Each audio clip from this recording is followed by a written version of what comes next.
亲爱的观众朋友们，大家好，欢迎大家来到天津卫视大型情感节目《爱情保卫战》。那接下来呢，我们一起来有请今天来到节目求助的两组嘉宾登场，欢迎他们。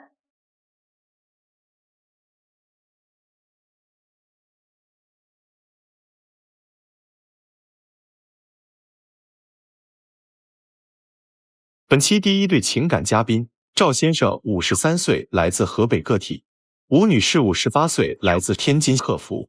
他们遇到了怎样的情感困惑呢？你们的感情出现了什么问题？他太古板了，没有情调，我看不到希望，一潭死水，还缺少男子气概。和他恋爱我都快抑郁了。他身在福中不知福，我对他可以说是一往情深，但他还是这山望着那山高，变相要和我提分手。你觉得如何能改变现状？他要懂得享受生活，别一天守着他那一亩三分地儿，多出去走走，不要整天疑神疑鬼的。他应该懂得珍惜，钱不能买来真心。找我这么爱他的人不容易，生活归于平淡，都这把年纪了，就别瞎折腾。哎呦，这个对话挺有意思的啊！您二位都是曾经有过一段婚姻，是吗？对，我俩离异单身，后来朋友给介绍的。现在我俩其实已经在一起1年多了，我对他一见钟情吧。我就总约他，我说你尝尝我的手艺，他不太会做饭，也许我这饭菜打动了他的胃。小片里面刚才说，男士觉得女士都这个岁数了，别瞎折腾了。他咋瞎折腾了呢？就是我俩在一起一开始挺好的，就是我做的这个也不错，那个也挺好。后来吧，就你这也不行，是那也不行，我就犯嘀咕，我说怎么的了呢？是吧？是因为我挣钱少了？一开始就我俩，后来吧就总是玩失踪，人找不着。有一次他是说出差，我说去就去呗，问题后来我听朋友说，他其实是跟他前男友见面去了。这事儿我说一下，他呀都是自己疑神疑鬼。你看我这个前男友分手很多年了，我根本就不知道他在北京，是我先去的北京工作，因为我北京我朋友开了个公司，然后说你来帮帮忙，我说行，我就去了。我跟他在一起确实有一些压抑了，我一想就是说让大家都冷静一下，然后我就去在一个朋友，我们一个共同的一个朋友的这个孩子婚礼的时候就遇见了这个前男友，是这么个回事儿。他非说我去见前男友就疑神疑鬼的，你知道吗？这谁受了啊？只是见了个面，在婚礼上也没干。可不是啊，可不是啊，他们这在一起可热闹了，你俩啥关系？是不是？你这东西不应该避嫌吗？不是，他们俩在一起干什么了？这不我在北京了嘛，然后一见面了，然后就是我就觉得都是过去的事了，也没有什么爱和恨了，是吧？大家既然遇见了，正好我也在北京工作了，他那公司正好也在北京，然后大家就说在一起吃了个饭，他就不乐意了。单独吃了个饭？不是，就好几个朋友在一起又吃的饭。除了吃饭还干嘛了？有经济往来，他借他前男友钱，曾经他也帮助过我，我也不想欠他那个钱儿。然后他说1个礼拜就还给我，然后我就借了，也不多，他前男友就2万块钱。这是你们见面第几次开口管你借钱的呀？2、3次吧。所以你们在北京经常见面哈？也没有经常，就是1个月，还在1个月见一次吧。这2万块钱还你了没有？还了，还了也不行啊，他怎么不找别人借呢？怎么找你借呢？那这个前男友除了跟他借钱，还有啥让您心里特吃醋的事儿吗？哎呀，可别提了。啥呀？都念叨我呀，说我不浪漫，说不浪漫。我就想，我得给你浪漫一把。我那天他是生日，我就早回来，做点好吃的。我给他亲自做了一个手擀面，因为你面条你都是在外面买的，我给他和面，我给他擀，我一边买，我自己都感动了。我说这哪找那好老头去，对吧？我就想他得多高兴啊，他得多惊喜啊！没想到他给我来惊喜当啷就回来了。说这我前男友给我买玫瑰花，你瞧多漂亮！我天，我差点没死过去。因为当时我他给我还完钱以后，他说得感谢我，就是说没想到我还能给他借钱，然后呢说请我吃顿饭，正好那天是我生日，然后呢不就请我吃顿饭。这么巧就那么巧。前男友不知道你的生日是哪天？也许知道，反正那天正好就是我的生日，他因为我挺喜欢鲜花的，你知道吗？他就给我买了束花，还有这样的，我就抱回来了。抱回来呢，但是我也跟他说了，我跟他说的目的是嘛？因为我跟他认识啊1年多了，完了他从来没给我买过花，有嘛用？那能当饭吃？那不都是年轻人？姐姐，我能跟你确认一个事实吗？就是你的前男友是在给你过生日，然后送了你一束鲜花，并且表示了感谢。对对，是这样子的。所以搁谁受得了啊？这因为我觉得就是他也是为了感谢我嘛，然后我就吃个饭。实际那天是我生日，实际事儿我都有点忘了。您说您的男朋友他不懂浪漫啊，觉得他特别的平淡什么的，您给我们举几个例子，我们听听。你看咱那个就是我跟他认识可能有个半年的时候，正好赶上个情人节，然后我就说那个咱们出去吃个饭吧，因为我觉得得有一点仪式感。他是好不容易就说答应了。完我穿的挺干净漂亮的出来，结果他就穿那个衣服都打过年就穿到情人节那天都没换过。因为我是挺好面子一个人，而且我是挺干净的一个人。我看他每天穿身衣服我都烦，你知道吗？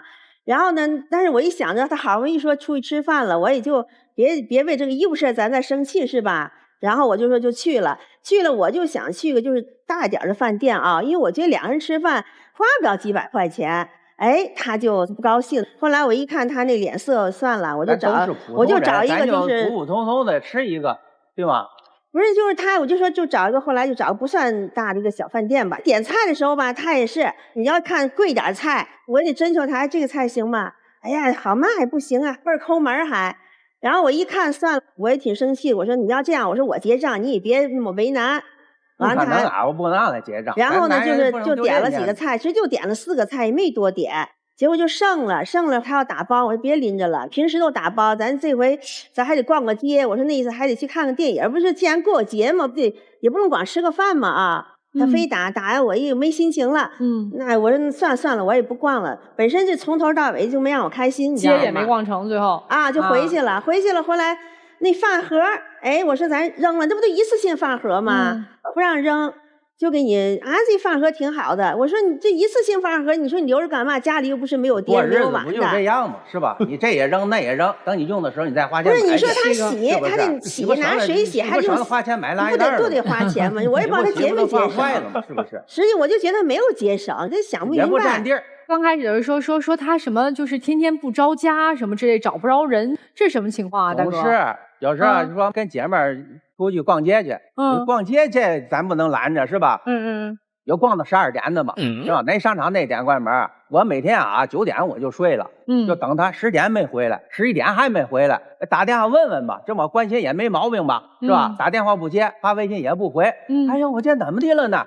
半夜12点回来了，回来我们家吵起来了。实际也不是那么回事，因为我们天天就是俩人在一起，我就觉得也没什么意思。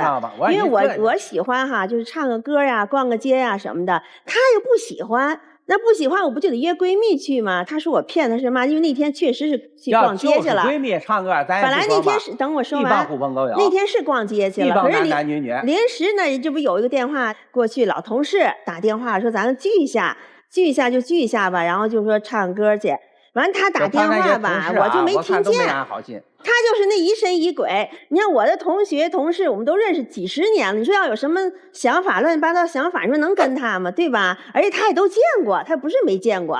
就是说有时候聚会的时候，同事聚会的时候都说可以带着这个爱人过来哈，他就可能就去了一次，再也不去了。哎，我没意思，我不去。那你说我也不能因为他有时同学同事聚会，你说也不能不去。实际我是不是对您不太信任啊？老爱对呀，就疑神疑鬼的嘛，小心眼儿，你知道吗？那你去北京了，他现在放心吗？这不更不放心了吗？他不放心，那没办法，因为我就想让他冷静一下。你说还有说那个，就是我们说旅游的事儿，你看像我特别喜欢旅游，而且我跟他认识的时候，我就跟他说了，我说我喜欢旅游。他说行，我那个开车，我回来跟你去自驾，咱们去玩去，说的可美了。结果不是那么回事儿。我跟他认识这么长时间，咱也别说一次没去过，就去过一次。本来说玩3天，结果就玩了1天就回来了，弄得特别扫兴。他一去那说，哎呀，你看这都人，这哪有什么景，都光看人了。哎，这个那的，就是又那么贵，又花钱啊，那个又累，还不在家待着呢。你说就这样子的，生活理念不太一样啊，就是消费观一样吗？不一样啊。过年的时候哈，我还给他买了一身2000多块钱的衣服，因为他平时吧就穿着就这种休闲的，我觉得有些场合吧，你不是看着不太好，我就说买一身贵点的衣服，咱要参加一个什么婚礼啊、什么聚会啊，对吧？看着不也体面吗？结果你看他怎么样？他非要让我退了，说嫌太贵，你给退了去。我就没理他。结果过了没2天，人家给退了，退了把钱打到我手机上，我一看这哪来2000多块钱？太贵了，我买衣服啊，200块钱以上的我就不看了。这是您的消费观。得体就行，你穿着别太大别太小，是不是？你买那么贵，他今儿就为了买个牌子，有嘛用呢？通过这件事，反正我也反思了，我就觉得他就是抠门。你们在一起的这1年的过程当中，他送过您什么礼物？我没送什么礼物，就是买衣服，就是买了几次衣服，也都是几百块钱的衣服，也没有说多贵的衣服，你知道吗？凡是他说的，我基本都给他买。因为我这些东西我也都有，别管是首饰还是什么的，我也有。我老板啊，有点好多款啊压着没回来，他也难，我也知道都挺难的，我就不好意思总挤兑他，所以我等我钱下来，我不就富裕了吗？他那个老板哈，就是老是每回结账，老是少给他钱，要不就拖着。我就跟他说，咱得找他去啊。哎，他就不让。有一次我是气急了，我说不行，我得找老板去论理去。我都到老板那公司门口，他愣给我拽回去了。我吧，就性格就这样，就是你占我点便宜无所谓，但是吧，他再有活他爱找咱。我妈妈从小教我，你吃亏未必不是占便宜。是吧？你放长点儿，他总看眼前那一点儿。那你说他被人撞了，就说他体弱懦弱的这个表现啊，他被人撞了，然后呢，人家还没说给他赔礼道歉呢，他给人家先赔礼道歉啊。你有他这样子的吗？你说？我也没说别的，我就说嘛呢，我说对不起您呐，我耽误您脚落地了。他说的这个不是懦弱，你不应该也听过？这是最经典的一个相声作品里面的一个段子呀。那只是个段子，我是生活，我就认为人家撞着你了，你就得最起码也得给你赔个礼道歉吧，对吧？还来个你给人家搞这幽默，没意思吧？我觉得。大姐，这个不用解释，发自内心你喜欢这个男人，那就是幽默；如果你不喜欢他，他就是嫌弃。你可说对了啊，说对了，就嫌弃我。对，我就觉得没有安全感了，从这事上就没有安全感。不行了，哎呦，饭也不香了，菜也不香了。我手擀面，我自己都感动了啊！我还跟他说呢，我说这事儿这是咱俩秘密，你就说我外面买的，万一邻居知道了，两口子打架，你看人家老赵，你跟人老赵学去，是不是？你说，我觉得他说这话就吹牛。我问你一个关键性的问题啊，你们2位对未来有啥打算？我是这么想的，因为我觉得我们俩从各个这个观念呢和理念呢都不太相似，你几乎就不在一个频道上。我当时就是说看他就是比较老实，完了对我也不错，然后呢这话说会做饭，因为我不太会做饭，然后呢就是也爱干，就是收拾屋子什么的也，我养个花他也给精心的这么照顾，我就喜欢他这块，就感觉是个老实人挺好。可是后来我就发现这个在各方面他就是跟我你像没有一样的地方，没有合拍的地方，我就认为咱生活质量提高了，咱这个精神世界也得提高。他呢就不懂得享受生活，所以您今天是来分手的是吧？反正有这么个想法，我就他最主要还疑神疑鬼，咱就清清楚楚的说清楚自己的想法。对呀，如果您要是说他对我这个不信任，我就也特别生气，我没办法相处了。这个我确实不喜欢，咱就认认真真说清楚就行，别找那么多的理由和借口。来，先生，您今儿来干嘛来？主要是嘛呢，我挺喜欢他的。他这个人嘛，其实特别敞亮。我呢性格比较内向，他比较外向。我只是觉得嘛呢，你想想，我塑料袋我都舍不得扔，是吧？这个比喻可能不太恰当，是不是？啊，就是我很珍惜啊，而且咱这么大年纪了。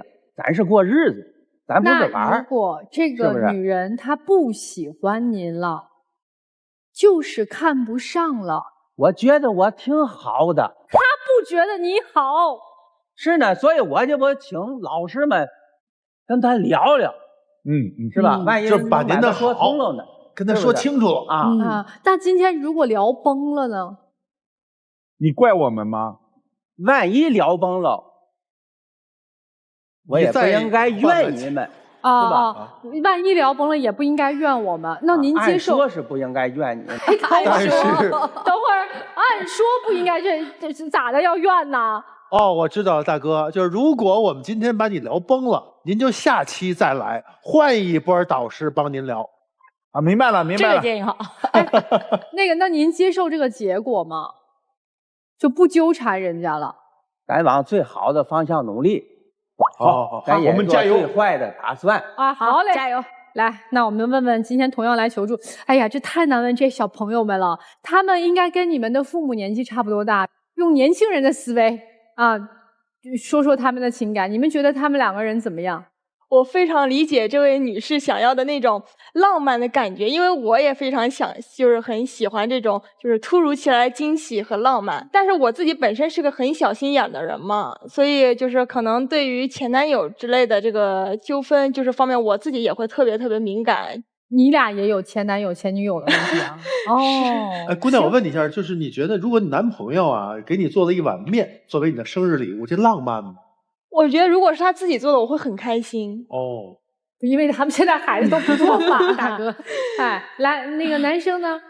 哎，男生，如果你女朋友中午跟前男友吃饭过生日，晚上然后回来跟你过生日，你怎么想呀？那就不是我女朋友了。哎，就不是我女朋友了，听到了吗？不怨你们了。假如的话，来接着说，小伙子。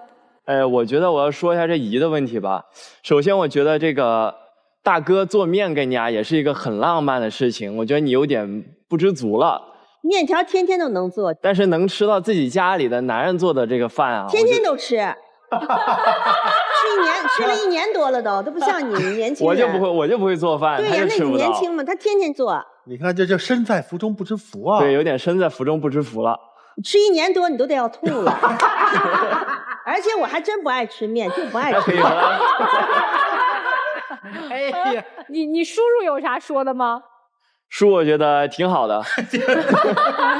我要向他学习，我不会做饭。别，我是个失败者，千万别跟我学。他喜欢的是渣男，哎，你也别学，哎，太难了。行吧，那接下来我们来听听老师们怎么说啊。确实，不管是什么年龄，我们都有权利去追求浪漫，渴望共情。什么年龄段的爱情，它都不是爱情的独角戏，都是两个人的共同起舞。大哥在这段恋情当中，其实一直在跳独角戏，但是他内心真的感觉到非常的委屈。对这个女人，我掏心掏肺付出真情，但是你逃得远远。就像大哥说的，他的付出，不要说我们小朋友都感觉到感动了，但问题是你的付出渴望得到他的感动，结果却是自己被自己感动了。他就是不感动，为什么？因为爱情它就是双向奔赴，双向滋养。大姐恕我直言，有一点你有点欺负这位大哥，在内心你更多依赖的不是他的那份爱情，而恰恰是他的手艺，会做饭，会打理家务，所以他在家里更多的那就是一个男保姆。你们两个人的状况很显然，如果爱，他的一切都是浪漫；如果不爱，他的一切都是嫌弃。所以，大姐今天坦坦荡荡，如果真的把这位大哥当恋人的，认为两个人所释放的是爱情的，继续；如果你认为你对这位大哥的爱力不从心，一拍两散。我在思考一件事儿啊，大姐，我在想，如果有一天你真的找到了一个可以带你去高档餐厅，给你送漂亮的花，然后带你去看尽这个世间的繁华，然后让你享受各种各样的浪漫，找到这样的一个人之后，然后你发现和他生活在一起，这个人却天天要出去应酬，没有时间陪你。你一个人在家的时候，会不会想起曾经那一碗吃腻了的手擀面呢？我觉得我不会想，因为这手擀面我吃的也挺多，我也不觉得有什么可想的。其实你看，我为什么问这个问题啊？其实我们就确定一件事儿，是不是因为没有获得而想要？其实你不是因为没有获得而想，我相信你去过高档餐厅，也有人给你送花。你现在就是跟这个大哥说的那样，你现在就是嫌弃他，没有任何毛病。大哥，我跟你讲，今天你身上他为什么嫌弃你知道吗？就一个字，就是贫。你知道为什么贫嘴这个词会用贫这个字吗？为什么？因为你没有别的东西，你只有一张嘴，这叫贫嘴。这是第一个。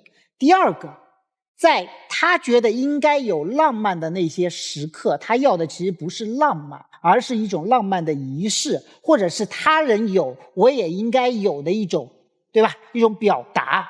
但是你因为不想花钱，你的消费观的原因，剥夺了他这种愉悦感。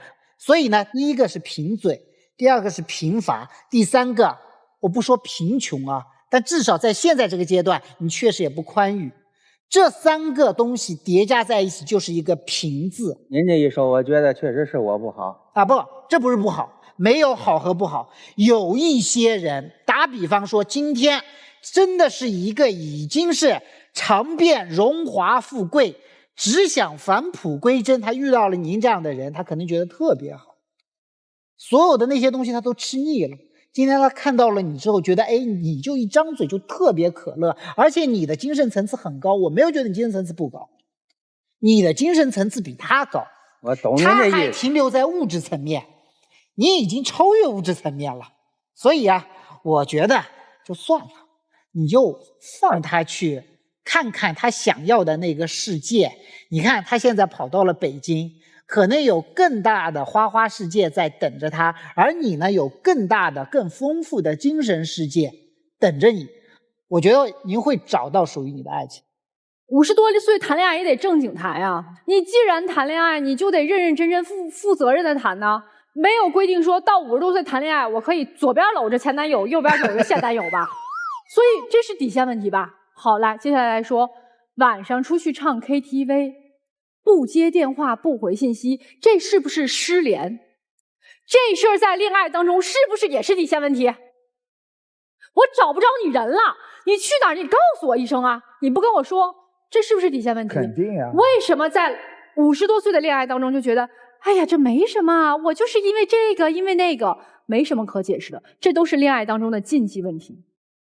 所以你们的恋爱早已经千疮百孔了，你们两个人的关系是不对等的、错位的。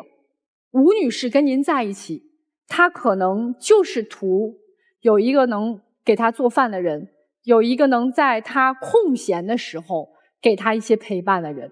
然后跟您在一起的过程当中，您不能干预我其他的一些社交问题，您不能对我提出一些什么要求，你还得不提要求、不提诉求的同时，还得满足我的要求和诉求。我说白了就极度自私。我对您非常不满意的一点是，我觉得您既然不喜欢，您既然已经开始厌恶、讨厌了，已经躲到北京去了，就清清楚楚、明明白白跟人家说清楚，咱俩分手，从此别过。你好好走你的独木桥，我走我的康庄大道，咱俩过不到一句，咱俩分手就完了。不分手，说冷静一下，那不就说白了是吊着人家的吗？想着有一天饿了还能回去吃碗手擀面吗？虽然您不喜欢吃。无论在哪个年纪的恋爱当中，我们都要爱，请认真爱；不爱，请尽快放手，说清楚。人与人之间不是因为相似而结合，而是反而因为互补而在一起。其实我觉得今天在这个台上，我看到大哥跟大姐挺互补的。大哥是一个在生活当中极其实际、实用，但是很幽默的男性。大姐呢，很漂亮，很端庄，性格比较活泼开朗，可能有很多的朋友。我觉得大哥恰好就是喜欢大姐身上的这一份活力，喜欢大姐这么漂亮，爱收拾打扮自己，是不是大哥？所以我一直不放心她。外面大灰狼太多了，她是我的小仙女。哎，问题在哪里？问题就在这里。我得保护她。你可以允许她美，但是你担心是因为你不够强大。但是大姐有一点你做的不对啊，刚刚莎娜老师说了，前男友吃饭这事儿，如果真的要跟他交朋友，下次把现男友叫着一块儿。既然你说我从内心上觉得他已经变成朋友了，老友之间，那没问题，3个人一块吃个饭交朋友有什么问题？带给他见见，这是我现任。如果他愿意，那就出来；如果他不愿意，那我觉得你跟前任的关系就到此为止，你也不缺那么一个朋友。然后在你们的关系里面，其实我觉得找大哥这样的男人挺好的呀，我觉得他特别幽默。其实我觉得到50多岁的年纪这个阶段，除了需要有一个伴儿，其实也需要有精神上的愉悦。比如说在家，大哥跟说段子似的，天天开玩笑这那的。当然您是希望说啊，我要有浪漫的爱情体验，我希望有仪式感跟精神层面的满足，这东西咱们是可以协商约定的呀。比如说过节的花。对呀，你只要说，我肯定得满足你。好，那就这样，情人节、七夕、生日就3个节日，其他就不说了，好不好？送3朵花能不能行？好，您想出去吃大餐，偶尔下个馆子没问题，约定好过生日什么样的节日咱们去一趟，花不了多少钱，我相信大哥也愿意。感情的经营需要学习，你要给他一个机会，给他一条明路。包括您喜欢去 KTV， 下次把大哥带着呀，大哥不要在家里面老宅着，天天盯着打电话打手机，偶尔不说多陪他去一次，也跟大姐的朋友圈子见一见，不就放心了吗？所以我觉得你们现在的感情状况其实很好，稍微做一点改变，可能结果就会不一样。珍惜彼此。谢谢我们的木姐啊！如果想更多的了解木姐的观众，现在有一个非常简单的方式，就是大家去关注木姐的微信公众号，回复“爱情保卫战”这5个字，就会收到我们的新人礼包。我觉得没有对错，但2位要硬在一起，可能就会形成错误的结果。那碗面其实倾注了大哥多少的浪漫的心思，但是大姐呢，我天天吃这个，食之无味。他那是贫，你的浪漫只能感动自己，而丝毫占据不了大姐的心。为什么呀？你懂她吗？她是小仙女，你懂她吗？好像欠点儿。真的有时候懂比爱更重要。你的幽默在有些人眼里可能就是搞笑，怎么能这么处理事儿呢？所以说，你说大姐错了吗？没有，大哥也挺好。但走在一起就那么别扭，吃不到一起，玩不到一起，也唱不到一起，也不认可你的氛围，你的一些状态。大哥觉得2000块钱的大衣再暖啊，不如一句今晚我洗碗。可是那是你要的生活，不是大姐。所以我觉得尽快分吧，因为大姐现在其实去意基本上已绝了。因为刚才有一个细节，大姐认为你做饭不错，但是她说第一那是你喜欢做饭，第二一个我也会做饭。我觉得意思好明确了，赶紧分吧。好，来，我们接下来请赵先生和吴女士，我们坐在那儿休息一会儿，也想想老师们说的话。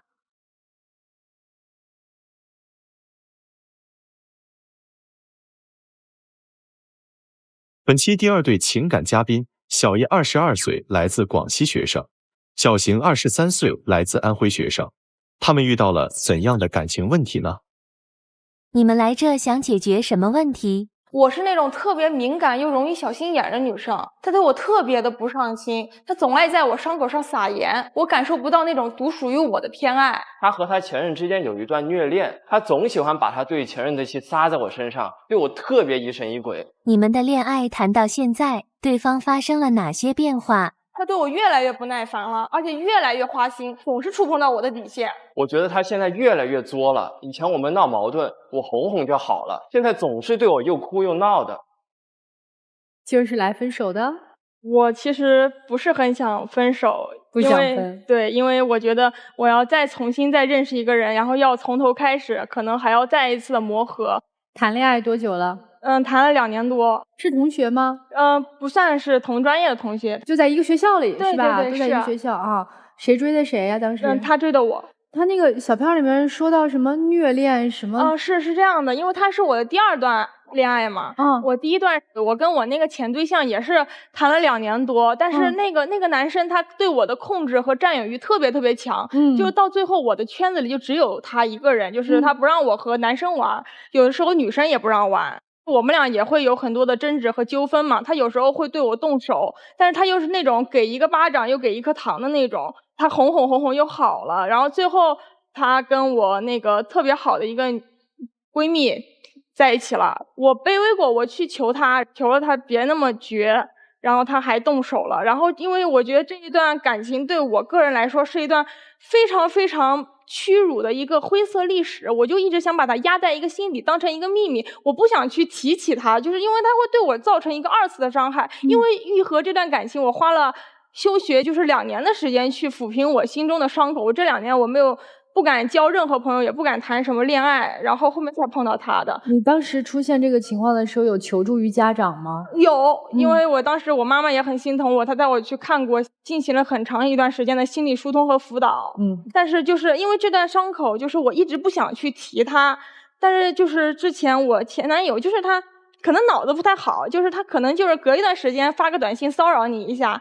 然后我现对象就知道这个事情嘛，他就一直追问我，他说这个男的是谁？你为什么老是不跟我提他？你到底有没有谈过恋爱？他一直逼我，然后逼我之后，我们俩就为这个事情不停的吵架。之后我就觉得嫌烦了，我说那就算了，那我就告诉你吧，因为这是我的过去。他说没有秘密，那我就说吧。说完之后，他硬拉着我假期的时候，他说他必须要和我前男友说清楚，因为他一直骚扰我，他也觉得不舒服，他想出个头什么东西的，他就拉着我去了之后吧，他就和我前男友耍帅，说什么我多幸福，我离开了他有多好之类的，然后说他之前对我造成的那种创伤，他可以10倍100倍的补给我，让我重新回归我自己的快乐，就是这一方面的话。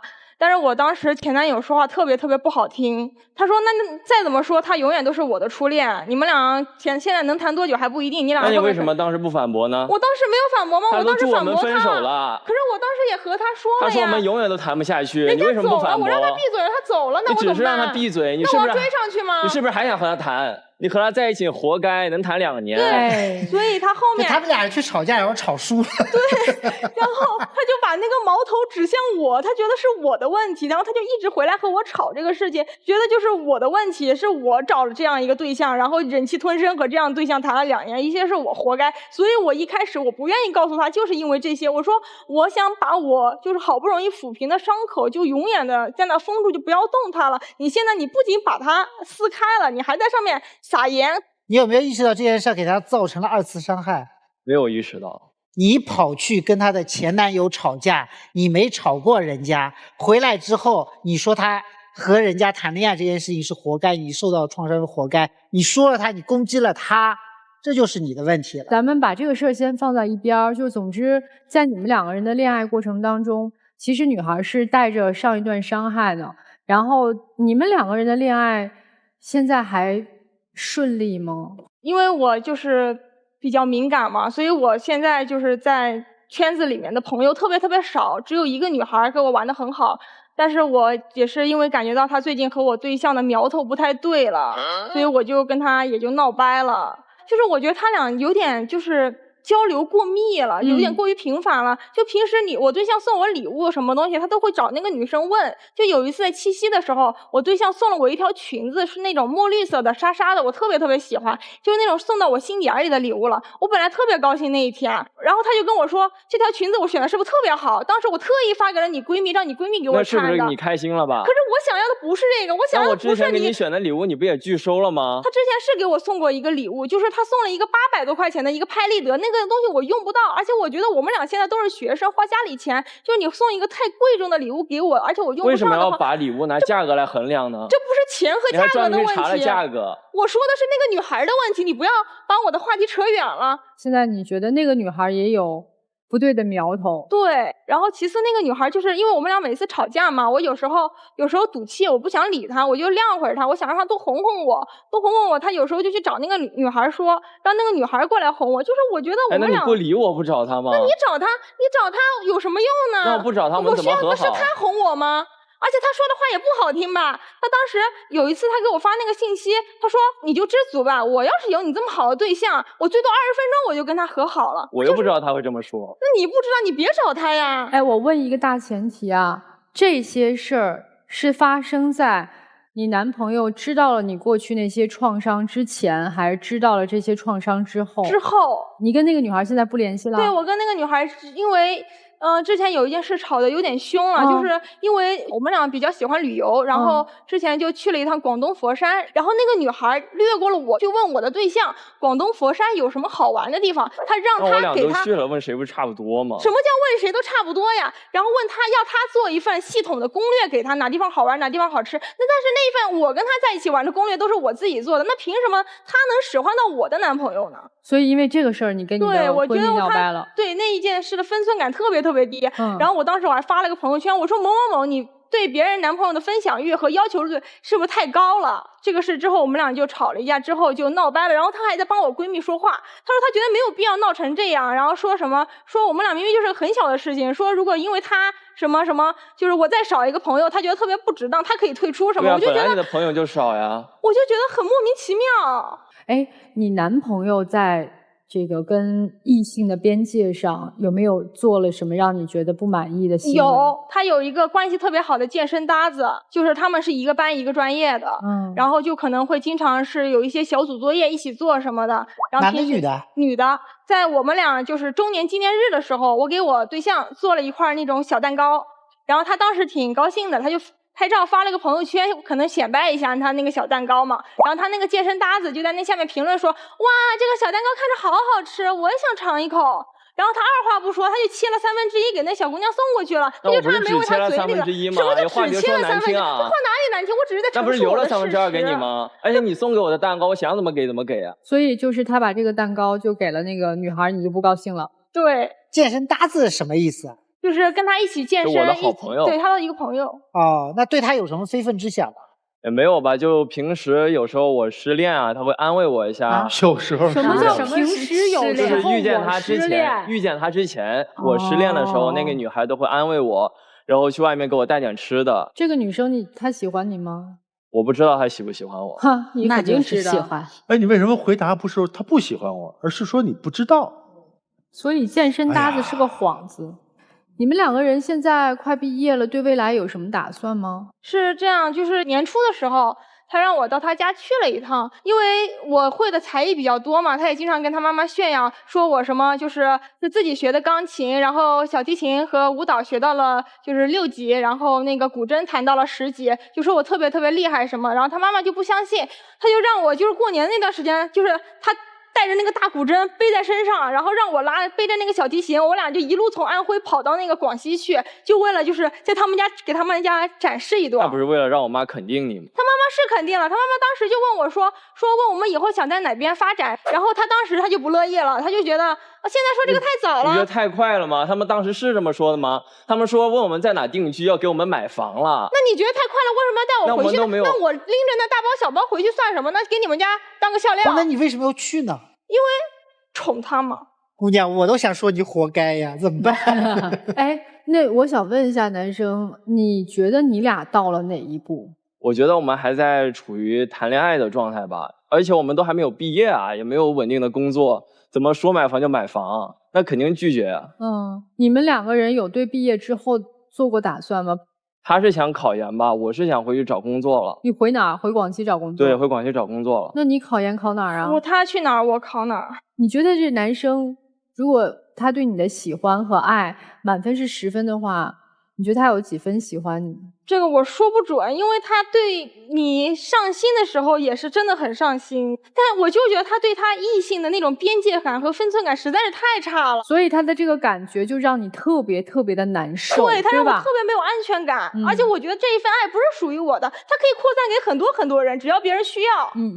那男生，如果你觉得女生对你的喜欢打个分，你觉得打几分？我打9分吧，我觉得还是挺喜欢我的，毕竟他也愿意大包小包和我回家弹那个古筝嘛。这个女孩对你的这种好，有没有让你会觉得有的时候喘不过来气儿？有时候会，而且她有时候情绪波动比较大吧，她可能有那种分离焦虑，就是一段时间不见了之后呢，她会怨我，就不愿意见我。比如前段时间我们准备答辩嘛，但我们是可以在线上答辩的。他在天津呢，在这边工作啥的，然后我就专门从广西来天津找他。我跑了1400多公里，然后我想让他在那个我们学校旁边的火车站接一下我，我觉得不过分吧。然后他就没有管我，而且我到了校门口他也不理我。我跟他见面时间隔久了之后，我心里会特别的不舒服，就是他突然出现，又突然离开，再突然出现，就会让我有一个心里的一个波动。波动之后，我可能就会要做一个我自己的心理建设，因为我会一直埋怨他很长时间不来陪我，我也不想一上来就给他甩脸色。我觉得这样对他也是一种，就是特别大的一种，可能是会有伤害到他的那种成分在里面。那你觉得你在他心中重要吗？可能目前算重要吧，因为可能更好的没有出现吧。他是那种重色轻友型的吗？他不是，他的兄弟比我重要多了。当时因为快毕业了嘛，我想有一个类似于蜜月旅行的一种毕业旅行，就我当时也没有说的那么，因为我怕给他施加压力，怕他觉得我就奔着结婚去的干什么，我就特意说的是一个毕业旅行，但时间可能会比较久，就为了讨好他，我还特意给他就是熬夜连着2夜做了2个大的相框，我贴了2个大相框给他。我想去讨好他，我想让他同意我这样的想法，然后他当时确实挺感动的，但是他就是听到蜜月2个字还是有一点害怕。他拒绝了？他不算拒绝，他叫了他3个朋友，就变成了真正的毕业旅行。男孩，我想问一下你，如果你们再相处一段时间，工作也差不多有眉目了，有可能会娶这个女生吗？会。说话负责任啊。你们俩今天的诉求是啥？就是主要我想听一下，到底是我太过敏感了，还是他就是那几件事做的就是触碰到了我的底线问题？那男生你的诉求是啥？我想和他和好吧，因为他最近就和我闹脾气，也是快准备要分手了。女生，你是不是分手是个幌子？对，我想让他多哄哄我，我想让他多站在我的角度去思考问题，我就是想要我那一份独属于我自己的偏爱。好的。我们先问问赵先生和吴女士吧，这俩孩子，你们有什么想说的吗？这哥们儿好羡慕啊！我是个付出型的人，所以你懂，你特理解这姑娘是吧？是呢，跟你挺像的哈。那我们问问吴女士，您怎么看呀？我觉得这个女孩子爱这个男孩子更多一些。女孩子你很优秀，你其实没必要这么卑微吧。应该多一点自信心对自己。反正男孩子，如果你要真想跟女孩结婚，我觉得你就应该多包容她，多爱护她。好的，谢谢吴女士。那接下来我们听听各位老师的意见。爱情是具有唯一性的，如果没有边界感的男生，即便他魅力再大，也不能继续下去。女生很显然希望你爱的这个男生对你掏心掏肺，但是遗憾的是，这个男生根本做不到。你也知道，这个女生她在上一段情感当中受到了伤害，好不容易出来了，又面对了这一段恋情，所以她是全身心的投入到这段恋情，所以她小心翼翼，她恐怕你被别人抢去。男生坦荡一点，如果内心真的没有100%的爱这个女生，就明明白白和她说清楚。如果你选择她，你千万记住，她似乎目前伤不起。另外，女生，不管这个男生在不在你身边，我希望你勇敢地走出来。小邢啊，你的2段恋爱到目前为止都是在还原生家庭的债，或者是你原生家庭带给你的问题，或者是青少年时期有特殊的创伤，导致了你在后期选择情感依恋物。我不认为这是恋爱啊，在寻找情感依恋物的时候是有特别属性的。这个特别属性是这样的，就是你第一个男朋友、第二个男朋友其实是一个类型，都是在前期给你情感上的过度满足。大概以1年半到2年为一个周期，开始慢慢的梳理，然后呢，你用分手来解决这个事情，然后他继续来追回你，再次给你强而有力的情感的满足，然后又进入疏离，但这个周期会慢慢的缩减，然后你又分手，然后他又来，就循环，但是每一次重新在一起之后，他给你的情感满足会慢慢的时间缩短，到最后就没有了。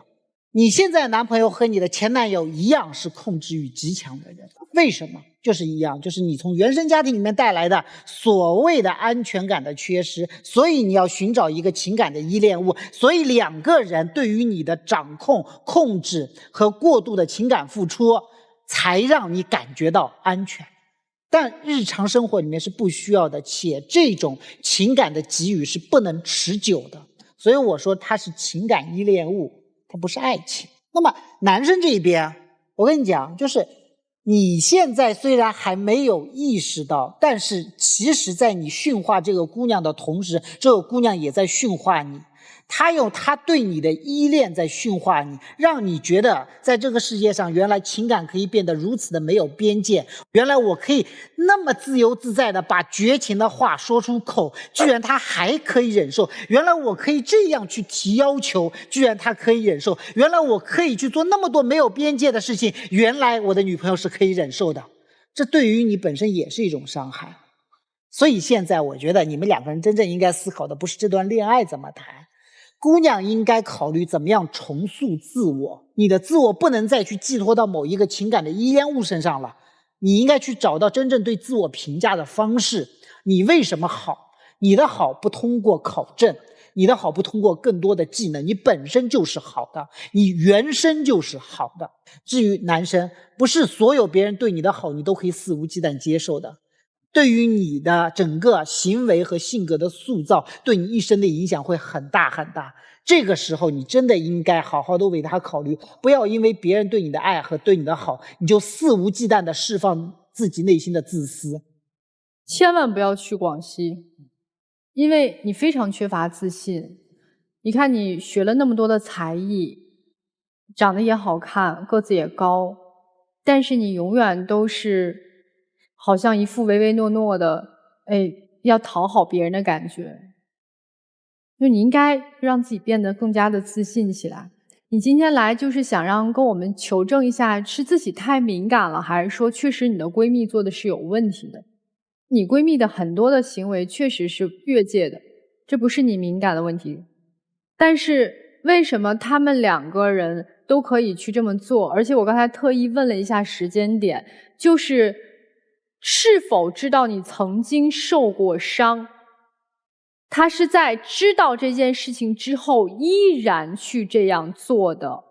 那么我想，如果是我很爱一个女孩，这是我的女朋友，我了解到了她之前受过那样的伤害，我一定不会让她有任何一丁点的感觉到我会和她的闺蜜怎么样，我一个她的闺蜜的联系方式我都不要有。男孩，你可能是没有意识到这些问题，所以我觉得其实你的很多的举动已经说明了你跟她不想有未来，最起码你的未来可能结婚是排在后续的位置，但是就算把结婚提上日程的时候，她也不是你的第一人选。我觉得男孩真诚一点，不要骗她，这样的话对你们两个人都好。男生啊，你的不成熟给这个姑娘带来了2次伤害。首先第一层伤害就是她过去的情感创伤其实就是一个利剑，都指向了你们彼此。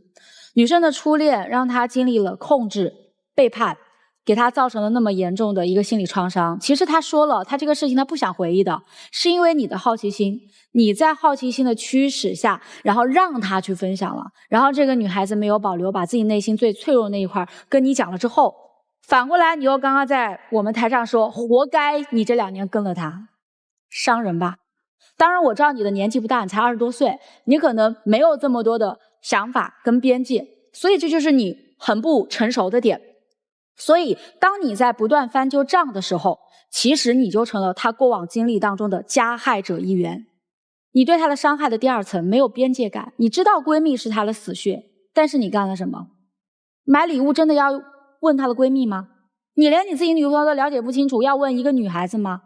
我觉得不是真的想知道她喜欢什么，因为你有很多的渠道可以去了解，翻她的社交平台，了解他的喜好，甚至问过他，但是你都没有，你选择了一个最伤害他的方式。包括跟你的健身搭子的边界感不清晰，人家女生要吃那块蛋糕，蛋糕她没有男朋友买吗？非要你来买。接下来伤害是什么？人家女孩大过年的呀，兄弟，背着古筝跟你去了广西过年，人家家里是安徽的，过年去的。你但凡你成熟一点，就算你没想买房，那个时候也要给他一个肯定啊。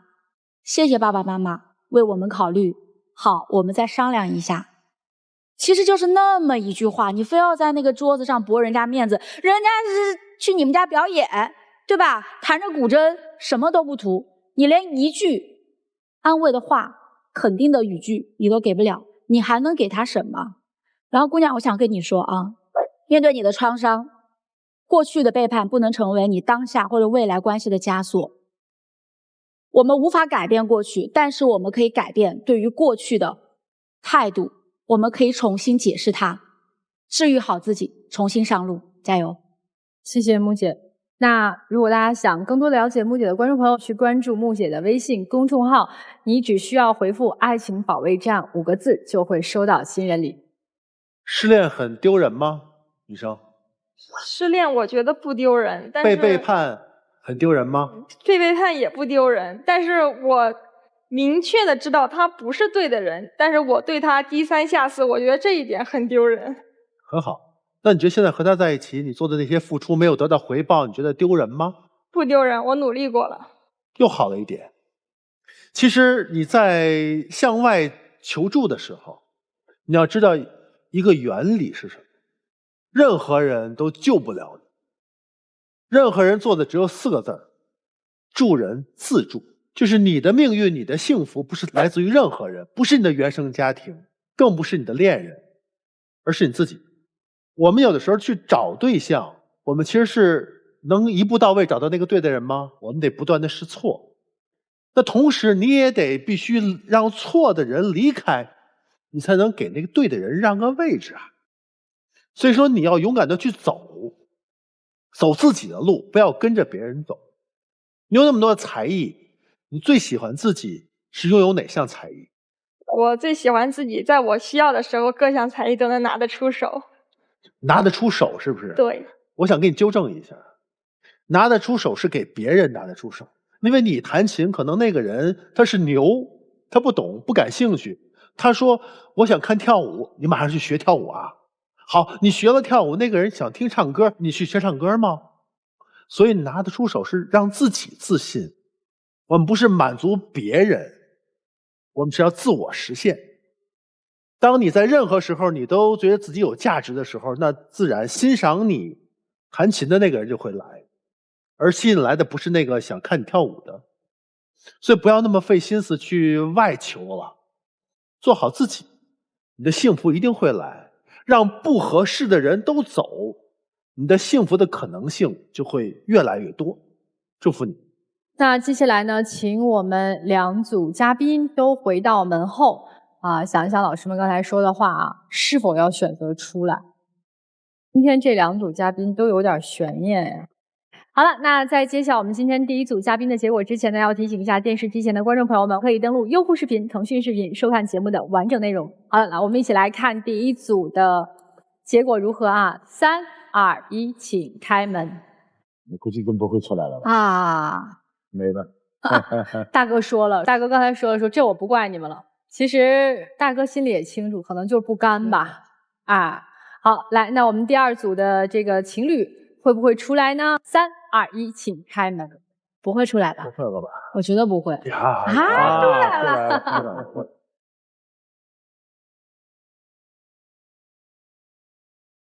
谢谢各位老师的批评，我也确实认识到我的错误，因为这是我第1次正式谈恋爱，我可能确实没有想到那么多问题。我们今天呢都是肺腑之言啊，总之就因为是2个年轻的孩子，希望你们能好。可能就是我太过在意之前的感情，所以会很多事情曲解他的意思，所以后面我也会自己对自己重新建设一下我自己的一个心理，让自己成长，对，让自己成长起来，变成一个更强大的自己。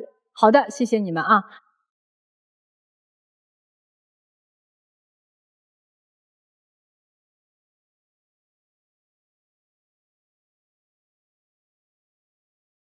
好了，请亮灯吧。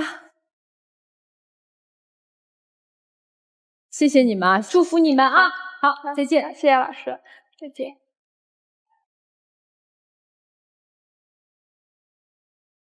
拜拜，谢谢。非常感谢我们几位老师，也感谢电视机前观众朋友们的收看和陪伴，我们下期再见。